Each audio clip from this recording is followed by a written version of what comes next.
అందరికీ నమస్తే అండి. Welcome back to Lakshmi home maker 99 ఛానల్కి స్వాగతం. ఫ్రెండ్స్ అందరూ ఎలా ఉన్నారు? బాగున్నారా? నేనైతే చాలా బాగున్నాను. మీ అందరూ బాగుండాలని మనస్ఫూర్తిగా కోరుకుంటున్నాను. ఫ్రెండ్స్, వరలక్ష్మి వ్రతం కోసం చాలామంది డౌట్స్ అయితే అడుగుతున్నారు. తెలియకే కదండి డౌట్స్ అడుగుతారు. అందరికీ అయితే నేను రిప్లై ఇవ్వలేనండి. అందుకోసం వీడియో చేసి పెడుతున్నాను. ఎవరికైనా తెలిస్తే స్కిప్ చేసివచ్చు, తెలియని వాళ్ళు అయితే నేర్చుకుంటారు కనే ఉద్దేశంతో అయితే డౌట్స్ అన్ని క్లియర్ చేస్తాను. ఫ్రెండ్స్, ఓకేనా? ఇంతవరకు మన ఛానల్ని చూసినందుకు చాలా చాలా థ్యాంక్స్ అండి. నేను 1,00,000 సబ్స్క్రైబర్స్ దగ్గరలో ఉన్నాను. ఇలాగే నా ఛానల్ని ఆదరించాలని మనస్ఫూర్తిగా కోరుకుంటున్నాను. ఫ్రెండ్స్, అయితే ఏవైనా తప్పులు ఉంటే కింద కామెంట్ బాక్స్లో నాకు పోస్ట్ చేయండి. నేను ఏమీ అనుకోను. ఈ వీడియో పెద్దవాళ్ళు కూడా చూస్తూ ఉంటారు కదా. ఏవైనా నేను దోషాలు కానీ తప్పులు కానీ చేస్తే కింద కామెంట్స్ బాక్స్లో నాకు పోస్ట్ చేయండి, నేను సరిదిద్దుకుంటాను. సరే, వీడియోకి వెళ్ళిపోదామా? అయితే కొంతమంది నాకు మెసేజ్ చేస్తున్నారండి 1 వీక్ నుంచి. డౌట్స్ అయితే అవన్నీ నేను రాసుకున్నాను. ఆ డౌట్స్ అన్ని ఇప్పుడు నేను క్లియర్ చేసుకుంటానండి. రిప్లై ఇచ్చాను, కానీ పదే మళ్ళీ కామెంట్స్ అయితే పెడుతున్నారండి. అందుకోసం వీడియో చేసి పెడదామని వీడియో అయితే చేస్తున్నాను. అయితే వరలక్ష్మి వ్రతము పూజ మార్నింగ్ చేసుకోవాలా ఈవినింగ్ చేసుకోవాలనేది అని ఒక సిస్టర్ అయితే అడిగారు. ఆ సిస్టర్ పేరు లావణ్య చౌదరి అంటండి. లావణ్య గారు నాకు అడిగిన క్వశ్చన్ అంటే, మనకి మీరు సాయంత్రం చేసుకుంటే చాలా మంచిది. ఎందుకంటే మనకి వరలక్ష్మి వ్రతం బుక్లో చారుమతి దేవి కూడా సాయంత్రం వేళే పూజ చేసుకుంది. నాకు తెలిసింది సాయంత్రం వేళే పూజ చేసుకోవాలి. నేను కొన్ని సంవత్సరాలుగా మార్నింగే చేసుకునేదాన్ని. ఇప్పుడు కొంచెం ఆరోగ్య సమస్యలు నాకు బాగులేక మార్నింగ్ అన్నీ పెట్టించుకొని హడావుడి అయిపోతుంది అని నేను సాయంత్రంకి షిఫ్ట్ అయిపోయానండి. సాయంత్రంలోనే నేను పూజ చేసుకుంటున్నాను. ఫ్రెండ్స్, ఓకేనా? మీకు డౌట్ క్లియర్ అయిపోయింది అనుకుంటున్నాను. మార్నింగ్ పూజ చేసుకుంటే ఈ సంవత్సరం అనమాట 9 నుంచి 10 వరకు చేసుకోవద్దు. 10 తర్వాత పూజ చేసుకోండి. 10 తర్వాత పూజ చేసుకొని 12 లోపు ముగించేయండి పూజ. 12 తర్వాత వాయినాలు ఇవ్వద్దు. ఫ్రెండ్స్, సాయంత్రం అయితే చక్కగా మళ్ళీ అమ్మవారికి దీపారాధన చేసి మనకి వాయినాలు అయితే ఇచ్చుకోండి. సాయంత్రం మార్నింగ్ పూజ చేసిన వాళ్ళకి చెప్తున్నాను. సాయంత్రం పూజ చేసే వాళ్ళకి టైమింగ్స్ 5:30 తర్వాత 8 లోపు అయితే చేసుకోండి. ఫ్రెండ్స్, ఓకేనా? సాయంత్రం వేళలో ఇంకొక ఆవిడ భారతి గారు అంటండి, విశాఖపట్నం నుంచి నాకు కామెంట్స్ 2 రోజుల నుంచి పెడుతున్నారు. ఆవిడ భారతి గారు ఏం పెట్టారంటే, అక్క కలసంలో ఉండే కొబ్బరికాయ ఏం చేయాలి, కలసంలో ఉండే జాకెట్ పీస్ ఏం చేయాలి, నీళ్ళు ఏం చేయాలి అని అడిగి 3-4 క్వశ్చన్లు అడిగారు. మనము కలసములోని కొబ్బరికాయ అనేది ఇంట్లో సభ్యులందరూ ప్రసాదం చేసుకొని తినొచ్చండి. పెద్ద ఫ్యామిలీ అయితే, చిన్న ఫ్యామిలీ అయితే మనము, ఎందుకంటే ప్రసాదం అంటే పచ్చళ్ళు ఏం చెయ్యొద్దు, స్వీట్ తయారు చేసుకోండి. అయితే ఇంకొక విషయం ఏంటంటే, చక్కగా ఇంకొక పరిహారం ఉంది.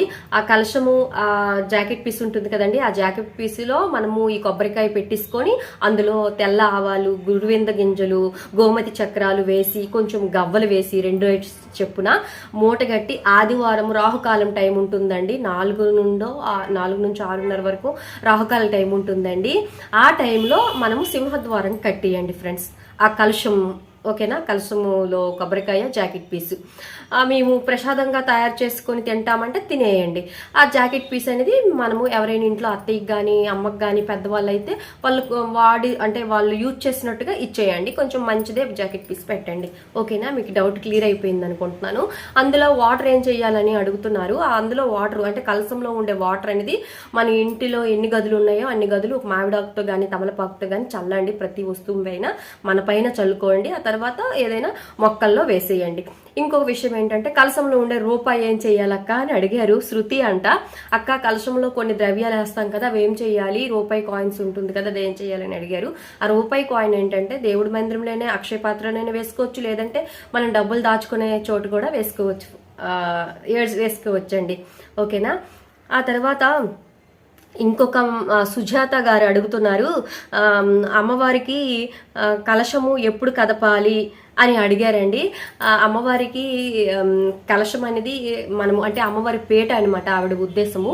పీట అనేది శుక్రవారం ఎట్టి పరిస్థితుల్లో కదపకూడదండి. ఎందుకంటే అమ్మవారు ఒక రోజు రాత్రి అనమాట మన ఇంట్లో నిద్ర చెయ్యాలి. శనివారం అయితే అమ్మవారికి పీట అనేది కదపాలి, అమ్మవారికి ఉద్యాపన కూడా చెప్పాలి. ఆ తర్వాత పీఠం కదిపేటప్పుడు చాలా మంది వెనక్కి కొంచెం ఇలాగ అంటుంటారు. వెనక్కి అనొద్దు, కొంచెం ముందుకు అమ్మవారికి కదపాలి. గణేషుని కదిపిన తర్వాత అమ్మవారికి కదపాలి. అయితే పీఠం కదిపేటప్పుడు మాత్రం మనకి సాటర్డే రోజు 8 తర్వాత పీఠం కదపండి. 8 ముందు అంటే 7 నుంచి 7:52 దూర్ముహూర్తం ఉందండి. ఆ టైంలో పీఠం కదపొద్దు. 8 తర్వాత చక్కగా అమ్మవారికి పంచోపచార పూజ చేయండి, దీపారాధన చేయండి, నైవేద్యం సమర్పించి పీఠం కదపండి. ఓకేనా, ఇలా చేయండి. ఓకేనా. ఆ తర్వాత ఇంకొక సిస్టర్ అడిగారు, అక్క ముత్తేదువులకి ఇచ్చేటప్పుడు నియమాలు చెప్పక్క అని అడుగుతున్నారు. ముత్తేదువులకి మనము ఇచ్చేటప్పుడు నియమాలు ఏమీ లేవమ్మా. వాళ్ళు వచ్చేటప్పుడు చాలా మర్యాదగా మనము అమ్మవారి సాక్షాత్తు అష్టలక్ష్మిలో వచ్చినట్టుగా మనము ఆహ్వానం చేయాలి. వాళ్ళకి చేసేసి ఒక చాప కానీ లేదంటే చైర్స్ ఉంటే చైర్స్ మీద కానీ కూర్చుని పెట్టి ముందుగా వాళ్ళకి తాగడానికి మంచినీళ్ళు ఇవ్వండి. ఆ తర్వాత చక్కగా పసుపు రాయండి, పారాని పెట్టండి. చిన్నవాళ్ళు అయితే వాళ్ళ గాజులకి చక్కగా పసుపు రాయి అదే కుంకుమ బొట్టు పెట్టి గాజులు నమస్కారం చేయండి. ఆ తర్వాత పెద్దవాళ్ళు అయితే చక్కగా పసుపు రాసి తర్వాత పారాన్ని పెట్టి కొంచెం అక్షతలు వేసి వాళ్ళకి హారతి అయితే కంపల్సరిగా ఇవ్వాలండి. హారతి ఇవ్వండి. ఓకేనా. ఆ తర్వాత ఇవ్వండి, ఈ చెంగు పట్టుకుంటాం కదండి, ఈ చెంగులో మనము వాళ్ళకి ఇవ్వాలన్నమాట. అంటే ఈ చెంగుతో వాళ్ళ చెంగులో వేయాలన్నమాట. మనం ప్లేట్లో పెట్టుకోవాలి ముందుగా. ఇత్తడి ప్లేట్ కానీ రాగి ప్లేట్ కానీ వెండి ప్లేట్ కానీ వాడండి. స్టీల్ పల్లెలు గట్రా వాడొద్దు ఫ్రెండ్స్. ఓకేనా. చక్కగా పెట్టించుకొని ఇచ్చేదినమ్మా వాయినమా అని మనం వాళ్ళకి ఇవ్వాలి. వాళ్ళు అందుకునే వాళ్ళు అందుకున్నానమ్మా, పుచ్చుకున్నానమ్మా, వాయినమని వాళ్ళు అనుకోవాలి అనమాట. 3 సార్లు అనాలి. అలాగే కోరిదినమ్మా వరం అని మనం అనాలి, ఇచ్చిదినమ్మా వరం అని వాళ్ళు అనాలి 3 సార్లు. వాళ్ళకి తెలియకపోతే మీరు చెప్పండి. కోరిదినమ్మా వరం అని మనం అనాలి, వాళ్ళేమనాలి ఇచ్చిదినమ్మా వరం అని వాళ్ళు అనాలి. ఇది కూడా 3 సార్లు అనాలి. అలాగే ఇంకొకటి ఉంటుందండి, ఎవరికి ఇచ్చానమ్మా వాయినం అంటే వరలక్ష్మి అమ్మవారికి ఇచ్చాను, వరలక్ష్మి దేవిని అందుకున్నాను అని కూడా అనాలి. ఇలా అయితే మనం వాయినం ఇవ్వాలండి. కొంతమంది వాయినాల్లో అలంకార వస్తువులు కూడా ఇవ్వచ్చు. అంటే అరటిపళ్ళు పెట్టేటప్పుడు ఆ కాడలు ఉంటాయి కదండి, అవి నేను ఆల్రెడీ ఆ వీడియో చేశాను, ఒకసారి చూడండి, తాంబూలం ఇచ్చే పద్ధతి. ఓకేనా. ఆ తర్వాత ఇంకొక ఆవిడ ఏమంటుందంటే, ఆవిడ పేరు సుమతి అంటండి, సుమతిలత ఏదో ఉంది. ఆమె ఏమంటుందంటే, అక్క కంకణం కట్టుకుంటాం కదా, ఆ కంకణం ఆ రోజే ఇప్పేవేలా. తోరణం అండి, అదే కంకణం అంటే తోరణం ఆ రోజే ఇప్పేయాలంటే. ఎందుకంటే తోరణం ఆ రోజు ఇప్పకూడదమ్మా. ఎందుకంటే మనము అమ్మవారికి తోరణము గ్రంథి అంటే తోరణము పూజ చేస్తాం కదండి, అందులో శక్తి ఉంటుంది. అందులో శక్తి అనేది మనము ఒకటి తోరణం కట్టుకుంటాము. ఆ శక్తి అనేది మనకి ఒక రోజంతా మన ఒంటి మీద తోరణం అయితే ఖచ్చితంగా ఉండాలి. ఆ నెక్స్ట్ డే ఎవరైనా తొక్కని ప్రదేశాల్లో వేయండి, పచ్చని మొక్క కానీ ప్రవహించే నీటిలో కూడా వేసుకోవచ్చు. ఓకేనా. ఇంకొక ఆవిడ ఏం అడుగుతుందంటే, అక్క వాయినం ఇచ్చేటప్పుడు అమ్మవారికి గిఫ్ట్స్ ఇవ్వచ్చా అని అడుగుతున్నారండి. అది మీ స్తోమత బట్టి ఇవ్వచ్చమ్మా. అలంకార వస్తువులు అయితే ఇవ్వండి, వాళ్ళు యూజ్ చేసుకున్న విధంగా ఇవ్వండి, ఎవరి స్తోమత బట్టి వాళ్ళండి. ఓకేనా. ఇంకొక సిస్టర్ అడుగుతుంది, పేరేంటి రాలేదు ఇక్కడ, రామకృష్ణ గారు అని వచ్చిందండి. ఆవిడ అమ్మ నైవేద్యాలు ఎన్ని పెట్టాలి అని అడుగుతున్నారండి. అది మీ శక్తిని బట్టి పెట్టండి. నేను ఇక్కడ ఇంకొక విషయం చెప్తాను. అమ్మవారికి పూజ అంటే ముఖ్యంగా వాయినాలు, అలంకరణ, ప్రసాదాలు, ఈ 3 చాలా ఇంపార్టెంట్ అండి వరలక్ష్మి వ్రతంకి. ఇవే కదా మనకి ఎక్కువగా పనులు ఉంటాయి. వంటలు చేయాలి, అమ్మవారికి అలంకరణ చేయాలి, మళ్ళీ మనము వాయినాలకి సర్దుకోవాలి. ఈ 3 మెయిన్ అండి వరలక్ష్మి వ్రతము. ఈ వరలక్ష్మి వ్రతంకి మనకి వంటలు అయితే కొంచెం అమ్మవారికి ఒక 5 ఒక 3 బూర్లు కానీ గారెలు కానీ చేసేసి ప్రసాదాలు ఖచ్చితంగా పాయసన్నం అయితే అమ్మవారికి ఆవు పాలు ఎక్కడైనా సంపాదించైనా మనము పాయసన్నం పెట్టాలి. లలిత సహస్రనామంలో ఉంది కదా పాయసన్నం అంటే అమ్మవారికి ఇష్టము, పులిహోర అంటే ఇష్టము, దద్దోజనం అంటే ఇష్టము, పులగం అంటే ఇష్టము. అవి మీ స్తోమత బట్టి వండుకోండి. 3 రకాలు వండుతారా, 5 రకాలు వండుతారా, 9 రకాలు వండుతారా అని మీ శక్తిని బట్టి. ఇంట్లో ఎవరైనా హెల్ప్ చేస్తే కొంచెం ఎక్కువ వండుకోండి. హెల్పింగ్ ఎయిట్ లేకపోతే అమ్మవారికి ఒక 5 రకాలైనా పెట్టండి, పర్వాలేదు. ఎక్కువగా వంటింట్లో గడపొద్దు, కొంచెం కొంచెం చేసుకొని అమ్మవారి దగ్గర ఆ రోజు చాలా శక్తివంతమైన రోజు కాబట్టి అమ్మవారి దగ్గర కూర్చొని ఎక్కువగా అమ్మవారితో గడిపినట్టుగా చూడండి ఫ్రెండ్స్. ఆ తర్వాత అవన్నీ రుబ్బులు మనము ప్రసాదాలు తయారు చేసినవన్నీ ఫ్రిడ్జ్లో పెట్టేయండి. నెక్స్ట్ డే వండుకుంటాం, లేదంటే సాయంత్రం అయినా వండుకోవచ్చు. కానీ ఆ రోజు మాత్రం కిచెన్లో వండొద్దు ఫ్రెండ్స్. ఎక్కువసేపు కిచెన్లో మనకి ఎక్కువ అంటే మనం స్ట్రెయిన్ అయిపోయి బ్యాటరీ డౌన్ అయిపోద్ది. అమ్మవారి దగ్గరికి వచ్చేసరికి ఇసికిపోతాం అనమాట, ఏవి పూజ చేయబుద్దేదు. అందుకే నేను చెప్తున్నాను, కొంచెం కొంచెం వండండి, అమ్మవారికి చక్కగా అలంకరించుకొని చక్కగా పూజ చేసుకోండి. ఇంకొక సిస్టర్ ఏమడుగుతుందంటే, ఇప్పుడు అక్క మనము చీర కట్టి అమ్మవారికి అలంకరణ చేస్తాము కదా, దానికే మనము రూపు వెయ్యాలా అని అడిగారండి ఒక సిస్టరు.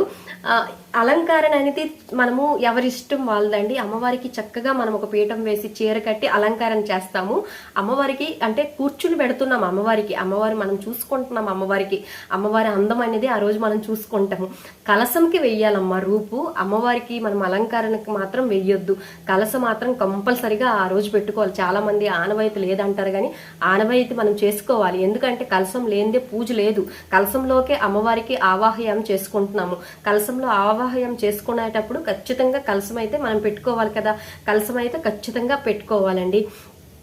ఆ తర్వాత ఇంకేంటి, ప్రసాదాలు పూర్ణం బూరెలు పెట్టుకోవచ్చా, పెసరపప్పు బూరెలు పెట్టుకోవచ్చా అని అడిగారు ఒక ఆవిడ. పూర్ణం బూరెలు పెట్టుకోవచ్చు, లేదంటే ఎక్కువగా పూర్ణం బూరెలు అంటే శనగపప్పుతో చేసిన బూరెలు అనేది వండుతారమ్మా. మీ ఇష్టం, పెట్టుకోవాలంటే పెట్టుకోవచ్చు. ఓకేనా, ఇదండి. ఇంకా మీకు ఏవైనా డౌట్ ఉంటే కింద కామెంట్ బాక్స్లో నాకు పోస్ట్ చేయండి. ఇంతవరకు మన ఛానల్ని చూసిన వాళ్ళకి చాలా చాలా థ్యాంక్స్ అండి. ఏవైనా తప్పులు ఉంటే కింద కామెంట్ బాక్స్లో నాకు పోస్ట్ చేయండి. సరివేసిన సుఖనో భవంతు. అందరూ అష్టైశ్వర్యాలతో ఆరోగ్యాలుగా ఉంటారని మనస్ఫూర్తిగా కోరుకుంటున్నాను ఫ్రెండ్స్.